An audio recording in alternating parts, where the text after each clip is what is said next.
আমি এসছি আমাদের মুর্শিদাবাদ জেলার নবগ্রাম থানার রসুলপুর অঞ্চলে।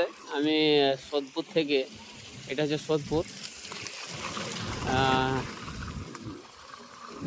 সোদপুর, সোদপুর থেকে আমি বাঁকিপুর, কচুবাড়ি, পিড়ালডাঙ্গা যে যাওয়ার রাস্তার অবস্থা দেখতে পাচ্ছেন। মানে একদম পুরো জলে ডুবে আছে। তো দেখতে পাচ্ছেন কি অবস্থা। তো এইগুলো তো আর কোনো মানে কি বলে সমুদ্র সৈকত নয়, বা সমুদ্র না, বা কোনো নদী নালা না, এটা হচ্ছে একটা জমি। এগুলো হচ্ছে সমস্তগুলাই জমি, যেগুলো 12 মাস চাষ হয় এর মধ্যে। তো এবারও চাষ হয়েছিল, এবারও ধান লাগিয়েছিল চাষিরা, এবং ধানের যে খরচ খরচান যেগুলো হয় সেগুলো হয়েছে, মানে এতে বিষ জোড়া যেগুলো লাগে সমস্ত কিছু দিয়েছিল। এবং এটা যে কত বড় একটা ক্ষতি একমাত্র যিনি চাষ করেছিলেন তিনিই জানে। তো যাই হোক, চাষটা আমিও কিছুটা বুঝি, তার কারণ আমারও কিছুটা জমি চাষ হয়। প্রত্যেকটা দপ্তরে প্রত্যেকটা অফিসাররা ফেসবুক, হোয়াটসঅ্যাপ ব্যবহার করেন। তো আপনারা সকলেই দেখতে পাচ্ছেন যে কী অবস্থা, কতটা ক্ষতি, কত বড় ক্ষতি।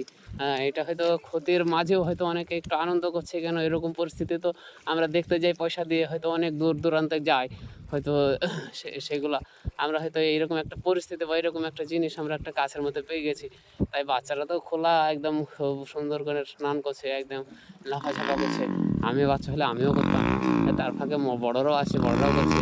ওই যে স্কুলের ছেলে মেয়েগুলা কত কষ্ট করে আসছে যাচ্ছে, এই রাস্তাটা পুরো ডুবে আছে, কত কষ্ট। এবং এইসব এলাকা কচুবাড়ি, বাঁকিপুর, পিড়ালডাঙ্গা, তারপরে আশেপাশে গ্রাম আছে, সকলের কতটা কষ্ট, তাদেরকে সম্পর্ক রাখতে হয়।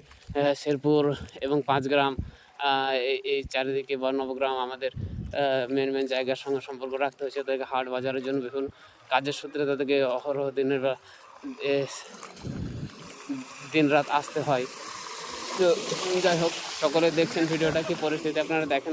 আমি তো শুধু খালি আমাদের নবগ্রাম থানার একটা অংশ, সামান্য একটা অংশ আমি দেখালাম, যেটা সোদপুর থেকে বাঁকিপুর কচুবাড়ি যাওয়ার রাস্তা যেটা।